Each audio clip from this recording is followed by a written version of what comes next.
भारतीय अंतरिक्ष यात्री शुभांशु शुक्ला अंतर्राष्ट्रीय स्पेस स्टेशन के लिए रवाना। प्रधानमंत्री ने दी शुभकामनाएं, कहा उनके साथ 140 करोड़ भारतीयों की इच्छाएं, उम्मीदें और आकांक्षाएं हैं जुड़ी। संविधान हत्या दिवस पर राज्य में संगोष्ठी, प्रदर्शनी और प्रेस वार्ता का आयोजन। बाबूलाल मरांडी ने परिवारवाद पर कांग्रेस को घेरा, बोले लोकतंत्र में जनता सर्वोपरि।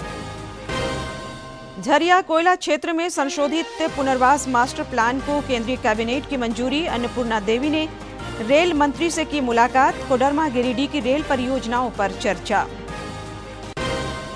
और राज्य में मानसून की सक्रियता और निम्न दबाव से बारिश का सिलसिला जारी। दक्षिणी पश्चिमी भागों में कल बहुत भारी वर्षा की चेतावनी, 29 जून तक तेज बारिश के आसार।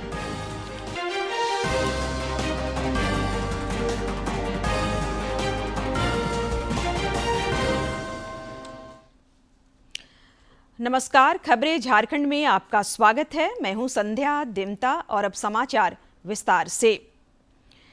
भारतीय अंतरिक्ष यात्री ग्रुप कैप्टन शुभांशु शुक्ला अंतर्राष्ट्रीय अंतरिक्ष स्टेशन पर 41 वर्ष बाद जाने वाले भारतीय बनने की राह पर हैं। अमेरिका के फ्लोरिडा में नासा के कैनेडी स्पेस सेंटर से उन्होंने हंगरी, पोलैंड और अमेरिका के अंतरिक्ष यात्रियों के साथ उड़ान भरी।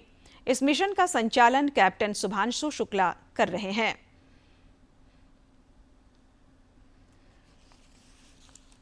शुभांशु शुक्ला ने भारतीय समय अनुसार दिन में 12:01 पर नासा के कैनेडी स्पेस सेंटर से एक्सियोम 4 मिशन के तहत अंतर्राष्ट्रीय अंतरिक्ष स्टेशन के लिए उड़ान भरी।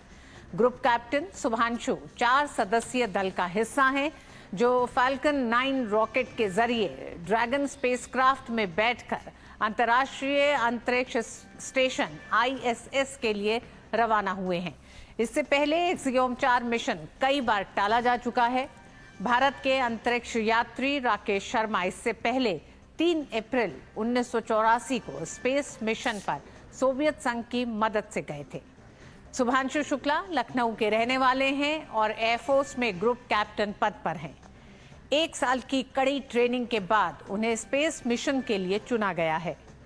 करीब 14 दिन तक अंतरिक्ष यात्री इंटरनेशनल स्पेस स्टेशन पर रहकर वैज्ञानिक प्रयोग करेंगे। इस मौके पर शुभांशु के परिवार समेत पूरे भारत में हर्षोल्लास का माहौल है। शुभांशु के पिता शंभू दयाल शुक्ला ने कहा कि उन्हें ऐसे बच्चे का पिता होने का गर्व है। उन्होंने आज अपने जीवन का सबसे सुखद दिन बताया। हालांकि इससे पहले इस मिशन की लॉन्चिंग कई बार टाली जा चुकी है। पहले ये मिशन 29 मई को लॉन्च होना था, लेकिन तकनीकी दिक्कतों के कारण इसे टाल दिया गया था।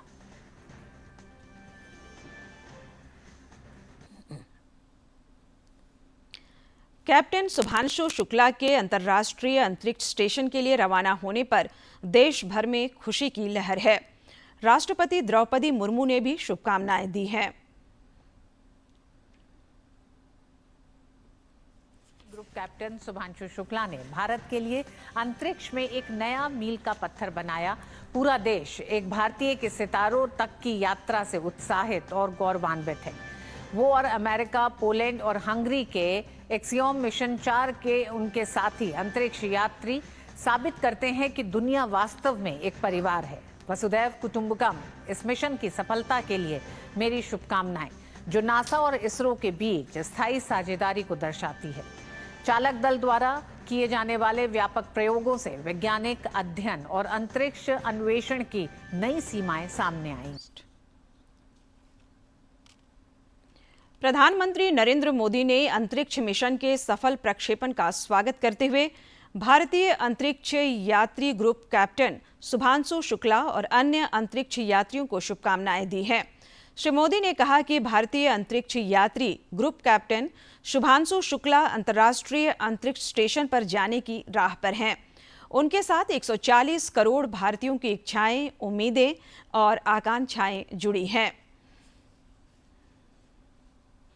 संविधान हत्या दिवस के मौके पर संस्कृति मंत्रालय की पहल पर नई दिल्ली में आज कार्यक्रम का आयोजन हुआ, जिसमें केंद्रीय गृह मंत्री अमित शाह और अन्य केंद्रीय मंत्रियों ने भी हिस्सा लिया। इस दौरान उन्होंने प्रदर्शनी का भी अवलोकन किया। श्री शाह ने लॉन्ग लिव डेमोक्रेसी यात्रा को भी रवाना किया और प्रधानमंत्री नरेंद्र मोदी की आपातकाल के दौरान संघर्षों को रेखांकित करती पुस्तक the emergency diaries years that forged a leader का भी विमोचन किया।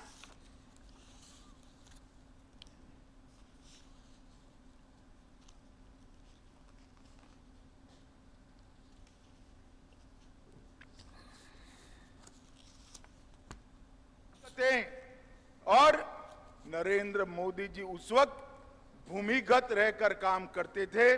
कभी साधु, कभी सरदार जी, कभी हिप्पी, कभी अगरबत्ती बेचने वाला या कभी अखबार डालने वाले फेरिया का काम कर कर ये सारे काम उन्होंने अंजाम किए थे। और आज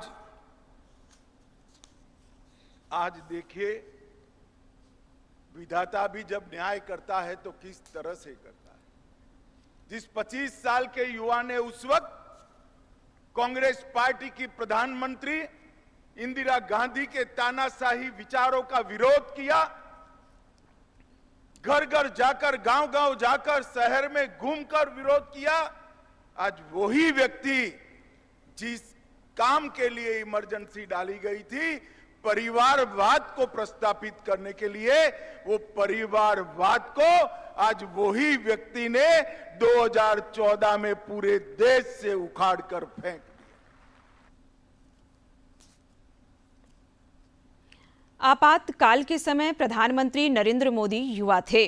उन्होंने आरएसएस युवा प्रचारक के तौर पर लंबा संघर्ष किया। देखते हैं इस रिपोर्ट में।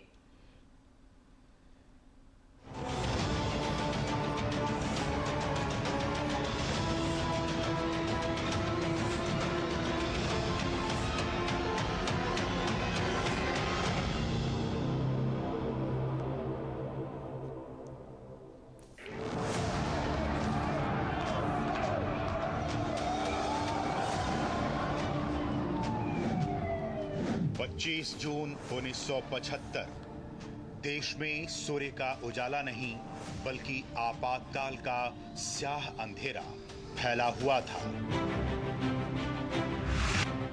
पूरे देश को जेल खाने में बदल दिया गया था।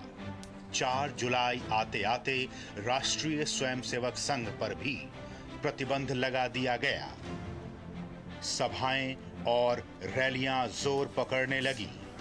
तब संघ का एक युवा प्रचारक इन सभाओं और रैलियों के आयोजन में बड़ी भूमिका निभा रहा था।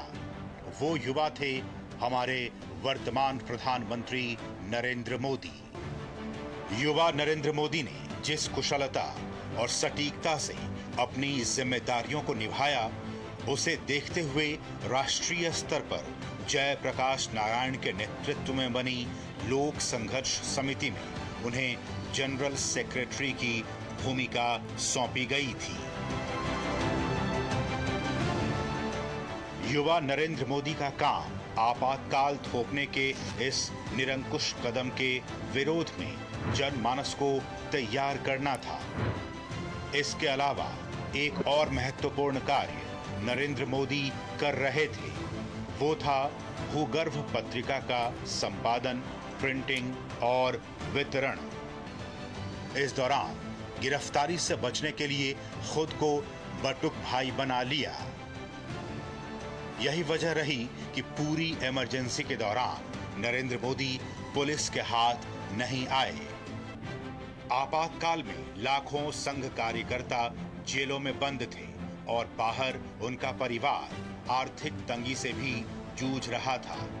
कई परिवारों की स्थिति तो बहुत ही दयनीय थी।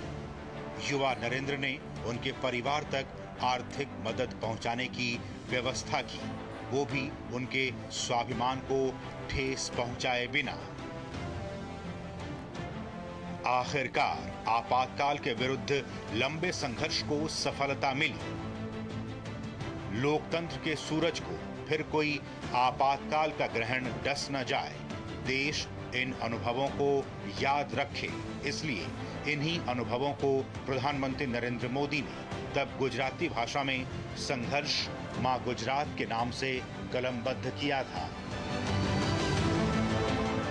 राष्ट्र निर्माण का एक और यज्ञ पूरा हुआ, लेकिन इमरजेंसी की आग में तपकर कुंदन बने नरेंद्र मोदी जैसे हजारों देशभक्तों को चैन कहां था।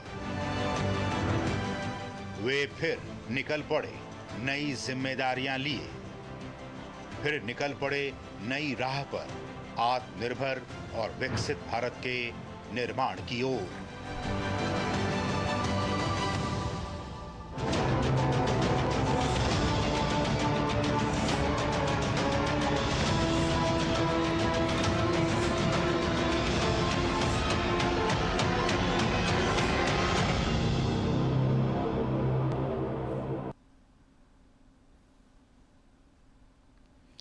भाजपा के राष्ट्रीय अध्यक्ष सह केंद्रीय मंत्री जेपी नड्डा ने कहा कि 25 जून 1975 की आधी रात को तत्कालीन प्रधानमंत्री इंदिरा गांधी ने आंतरिक अशांति का बहाना बनाकर संविधान की हत्या कर दी थी।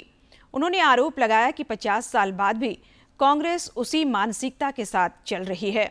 उसकी नीयत आज भी तानाशाही वाली है। देश में संविधान की हत्या के 50 वर्ष में आपातकाल का दंश याद रखना और याद दिलाना दोनों जरूरी है, क्योंकि कांग्रेस आज भी उसी तानाशाही मानसिकता के साथ जी रही है। हम सबको यह पुस्तक अवश्य पढ़नी चाहिए कि किस तरह से कांग्रेस ने देश के लोकतंत्र को कुचलने की साजिश रची थी। लोकतंत्र के उपासकों ने किस तरह से अपने प्राणों की परवाह न करते हुए संघर्ष को प्रकाष्ठा कर कांग्रेस की इस साजिश को विफल किया था। India is Indira and Indira is India जैसे नारे कांग्रेस की उस मानसिकता को दर्शाते थे, जिसके तहत इंदिरा गांधी ने देश को व्यक्तिवाद और परिवारवाद की प्रयोगशाला बना दिया था। कांग्रेस समझती है कि इस देश की सत्ता पर केवल एक और एक परिवार का ही हक है, तभी तो उसने अपनी सरकार के प्रधानमंत्री के ऊपर भी सुपर पीएम बिठा दिया था। आज भी कांग्रेस की मानसिकता वैसी ही है। एक गरीब का देश का प्रधानमंत्री पद तक पहुंचना कांग्रेस से हजम नहीं हो रहा है। कांग्रेस शासित राज्यों में कानून व्यवस्था का हाल आज भी वही है जो आपातकाल में था।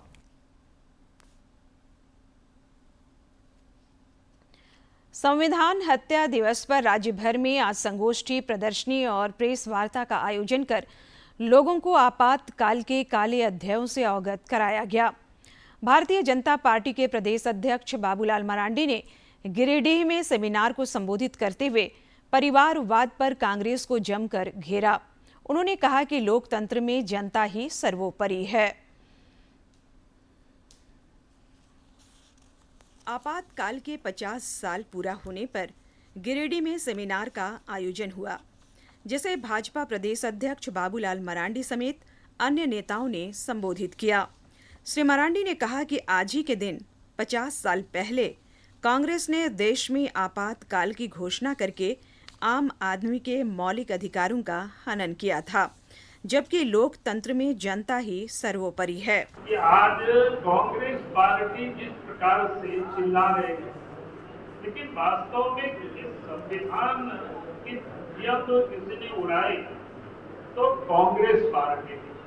श्री मरांडी ने कहा कि कांग्रेस वर्तमान समय में भी संविधान के सम्मान का दिखावा कर रही है, जबकि उसकी सोच इससे विपरीत है। आजादी के 77 सालों में बहुत कुछ बदला, लेकिन कांग्रेस में परिवारवाद जस का तस कायम है। किस प्रकार से कांग्रेस पार्टी ने इस देश से संविधान को समाप्त करने की कोशिश की थी। अगर ये उनको शायद 19 महीनों के बाद भी शायद 77 में चुनाव को नहीं कराते, अगर उनको ये रिपोर्ट नहीं देते इंदिरा गांधी को कि भाई सरकार आप ही की बन जाएगी, आप चुनाव करा दीजिए, तो हमें लगता है कि उनके लिए बड़ा सेटबैक रहा होगा उस समय। वहीं भाजपा की जमुआ विधायक मंजू कुमारी ने कहा कि आपातकाल में अनेक लोगों ने यातनाएं सही, जिसे याद रखने की जरूरत है। अभी 18 महीना जेल में रहे, वो लोग अपना जेल में कितनी तकलीफें हुई, क्या क्या सुनना पड़ा, उस आपातकाल में कितने मतलब की दिक्कत होती थी, उन लोग ने बारी बारी से अपनी कहानी का यहाँ बताया।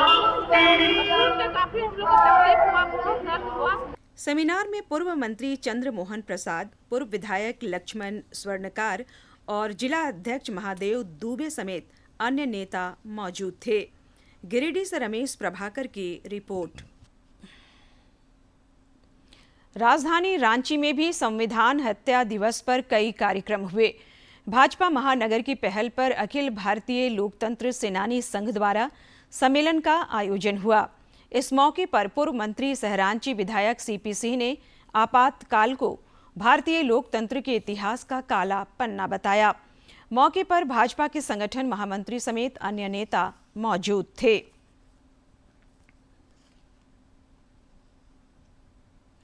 प्रधानमंत्री नरेंद्र मोदी की अध्यक्षता में आज केंद्रीय कैबिनेट की बैठक हुई। इस दौरान कुछ महत्वपूर्ण प्रस्तावों को मंजूरी प्रदान की गई। बैठक के बाद सूचना और प्रसारण मंत्री अश्विनी वैष्णव ने बताया कि धनबाद जिला अंतर्गत झरिया कोयला क्षेत्र में संशोधित पुनर्वास मास्टर प्लान को भी केंद्रीय कैबिनेट की मंजूरी मिली है। 5,940 करोड़ रुपए का है और इसमें फंडामेंटल चेंजेस जो आए वो सबसे बड़ा इंस्टीट्यूशनल रीस्ट्रक्चरिंग, कैसे सिस्टम को और स्ट्रेंथन करें, रिहैबिलिटेशन ऑफ द फैमिलीज जिनको अपना घर बार इन परिस्थितियों के कारण छोड़ना पड़ रहा है, उनको कैसे एक बेहतर जिंदगी दे सकें, बेटर स्किल दे सकें, बेटर लाइवलीहुड दे सकें, वो ध्यान में रखते हुए यहाँ पे किया गया। और तीसरा जो रिहैबिलिटेशन वाले एरियाज हैं उसमें किस तरह से सोशल और इकोनॉमिक इंफ्रास्ट्रक्चर को बेटर करें, रोड्स हो, हॉस्पिटल्स हो, स्कूल्स हो, उन सबको स्ट्रेंथन करें।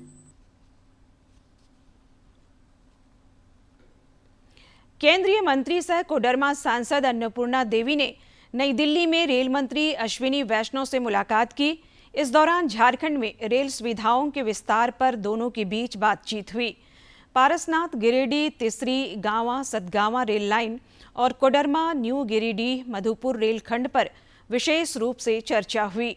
अन्नपूर्णा देवी ने बताया कि कोडरमा और गिरिडीह क्षेत्र की इन दो परियोजनाओं से इलाके में धार्मिक पर्यटन और उद्योग को तो बढ़ावा मिलेगा ही, इससे यात्रियों को भी काफी सहूलियत होगी। रेल मंत्री ने परियोजनाओं को लेकर सकारात्मक रुख दिखाया है। केन्या प्रवास के क्रम में रक्षा राज्य मंत्री सहरांची सांसद संजय सेठ ने नैरोबी में प्रवासी भारतीयों के साथ संवाद किया। इस दौरान उन्होंने आतंकवाद को लेकर भारत के जीरो टॉलरेंस की स्पष्ट नीति और अटूट प्रतिबद्धता से भारतवंशियों को अवगत कराया। इस अवसर पर केन्या में भारत के कार्यवाहक उच्चायुक्त सुशील प्रसाद समेत केन्या के प्रतिष्ठित भारतीय संगठनों के प्रतिनिधि मौजूद थे। करने वाला देश, और आपको पता होगा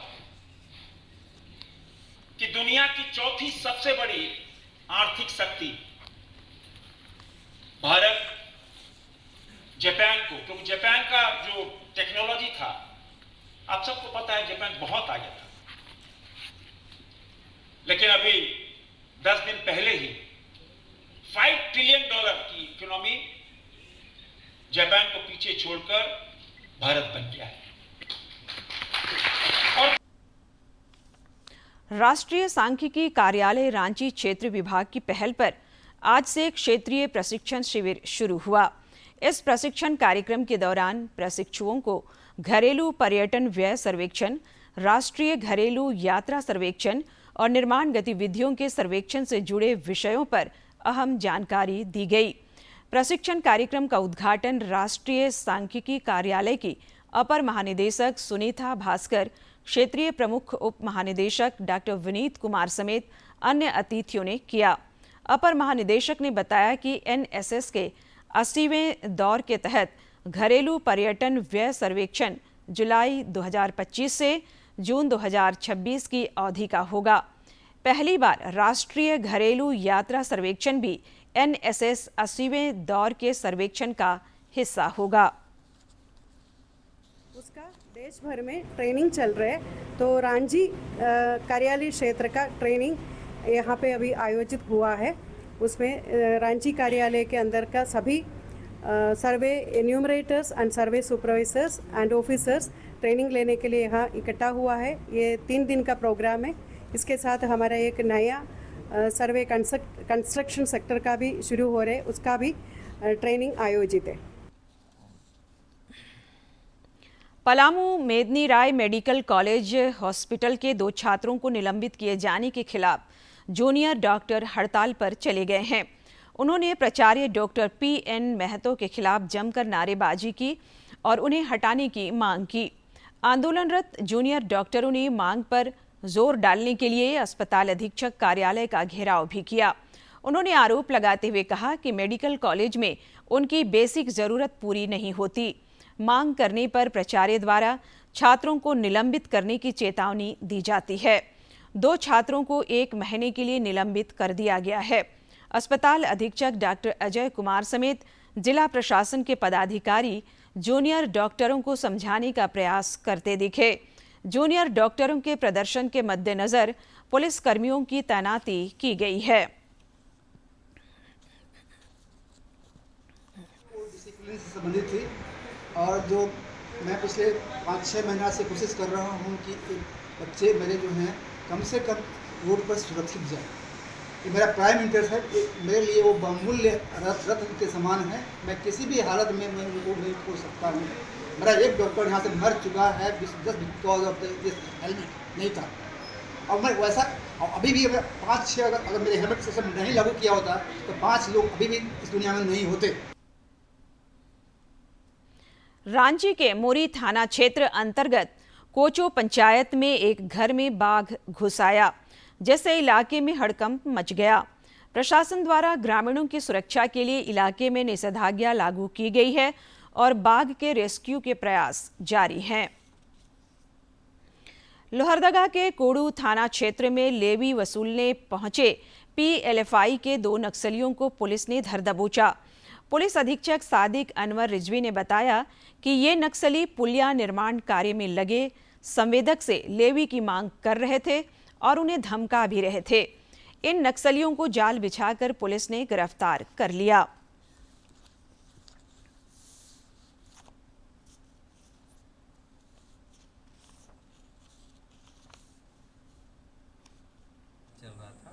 वहाँ पे PLFI उग्रवादी संगठन का एक पर्चा पाया गया था और वहाँ पे जो खड़ी गाड़ियाँ हैं उसमें आग लगाने का प्रयास किया गया था। तो उस पे पूर्व से हम लोग नज़र रख रहे थे क्योंकि उस घटना में एक बार पहले भी फरवरी में FIR दर्ज हुआ था। उस संवेदक को बार बार धमकियाँ मिल रही थी, तो हम लोग निगरानी बनाए हुए थे। तो कल हम लोगों ने 2 PLFI को लेवी का पैसा कलेक्ट करते हुए गिरफ्तार किया है। प्रधानमंत्री नरेंद्र मोदी 29 जून को आकाशवाणी पर मासिक मन की बात कार्यक्रम में देश विदेश के लोगों के साथ अपने विचार साझा करेंगे। बात है जन जन की, संघर्षों के कुछ किस्से, कहानी कुछ सफलताओं की, अनकही विरासत की, उम्मीदें नए भारत की। महीने के आखिरी रविवार का रहता है इंतजार। मलयाचल के आंचल से विंध्याचल के आंगन तक, ब्रह्मपुत्र के घाट से हिमालय के विस्तार तक होती है मन की बात प्रधानमंत्री के साथ। तो सुनिए इस महीने 29 जून सुबह 11 बजे मन की बात आकाशवाणी और दूरदर्शन के सभी चैनलों पर और प्रसार भारती के OTT प्लेटफॉर्म वेव्स पर सजीव प्रसारण लाइव स्ट्रीमिंग के माध्यम से। इसके अतिरिक्त आकाशवाणी और दूरदर्शन के YouTube चैनल और प्रसार भारती के ऐप न्यूज ऑन एयर पर सजीव प्रसारण लाइव स्ट्रीमिंग के माध्यम से। तो याद रखें, रविवार 29 जून सुबह 11 बजे मन की बात। राज्य में मानसून की सक्रियता और निम्न दबाव से बारिश का सिलसिला जारी है। मौसम विज्ञान केंद्र ने दक्षिणी पश्चिमी भागों में कल बहुत भारी वर्षा की चेतावनी जारी की है। आज भी राज्य के दक्षिणी पश्चिमी और उत्तर पूर्वी भागों में भारी बारिश की संभावना है। 29 जून तक तेज बारिश का क्रम चल सकता है। इस अवधि में आंधी और वज्रपात को लेकर मौसम विज्ञान केंद्र ने अलर्ट जारी किया है। पिछले 24 घंटे के दौरान रामगढ़ के गोला में सर्वाधिक 75 मिलीमीटर बारिश रिकॉर्ड की गई। रांची समेत अन्य इलाकों में भी रुक रुक कर बारिश हुई है। और अब एक नजर डालते हैं प्रमुख शहरों के आज के तापमान पर। राजधानी रांची का अधिकतम तापमान 26.8 और न्यूनतम 23 डिग्री सेल्सियस रिकॉर्ड किया गया। जमशेदपुर का अधिकतम तापमान 33.7 और न्यूनतम 25 तथा डाल्टनगंज का अधिकतम तापमान 33.3 और न्यूनतम तापमान 24.7 डिग्री सेल्सियस रिकॉर्ड किया गया। प्रादेशिक समाचार एकांश दूरदर्शन केंद्र रांची द्वारा आज स्ट्रिंगर्स के लिए कार्यशाला का आयोजन किया गया। आकाशवाणी सभागार में आयोजित इस कार्यशाला के दौरान 9 चयनित और पूर्व से कार्यरत स्ट्रिंगर्स को विभिन्न सत्रों में समाचार संकलन, प्रेषण और तकनीक के बारे में विस्तार पूर्वक जानकारी दी गई। इस दौरान सूचना एवं प्रसारण मंत्रालय के सभी विभागों के अधिकारियों से एक परिचयात्मक सत्र का भी आयोजन किया गया, जिसमें मंत्रालय की गतिविधियों से सभी स्ट्रिंगर्स को अवगत कराया गया। कार्यशाला को दूरदर्शन के क्लस्टर प्रमुख डीसी हेम्ब्रोम, प्रादेशिक समाचार एकांश प्रमुख दिवाकर कुमार, सहायक निदेशक इंजीनियरिंग कविता बेहरा, समाचार संपादक गौरव कुमार पुष्कर, कार्यक्रम प्रमुख अमित कुमार और समाचार प्रस्तुतकर्ता गोविंद झा ने संबोधित किया। और अब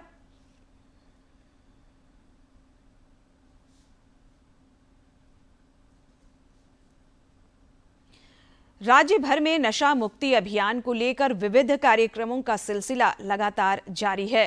रांची में कल इस सिलसिले में मोरहाबादी स्थित बिरसा मुंडा फुटबॉल स्टेडियम से मैराथन दौड़ का आयोजन होगा। साथ ही जागरूकता अभियान का समापन होगा। इधर हजारीबाग और पलामू में लोगों को मादक पदार्थों और नशा पान के दुष्प्रभावों के बारे में जानकारी दी गई।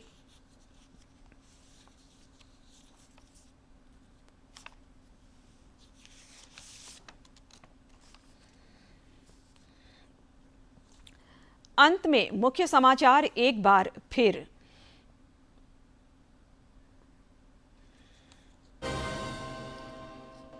भारतीय अंतरिक्ष यात्री शुभांशु शुक्ला अंतर्राष्ट्रीय स्पेस स्टेशन के लिए रवाना। प्रधानमंत्री ने दी शुभकामनाएं, कहा उनके साथ 140 करोड़ भारतीयों की इच्छाएं, उम्मीदें और आकांक्षाएं जुड़ी। संविधान हत्या दिवस पर राज्य में संगोष्ठी, प्रदर्शनी और प्रेस वार्ता का आयोजन। बाबूलाल मरांडी ने परिवारवाद पर कांग्रेस को घेरा, बोले लोकतंत्र में जनता सर्वोपरि। झरिया कोयला क्षेत्र में संशोधित पुनर्वास मास्टर प्लान को केंद्रीय कैबिनेट की मंजूरी। अन्नपूर्णा देवी ने रेल मंत्री से की मुलाकात। कोडरमा गिरिडीह की रेल परियोजनाओं पर चर्चा। और राज्य में मानसून की सक्रियता और निम्न दबाव से बारिश का सिलसिला जारी। दक्षिणी पश्चिमी भागों में कल बहुत भारी वर्षा की चेतावनी। 29 जून तक तेज बारिश के आसार।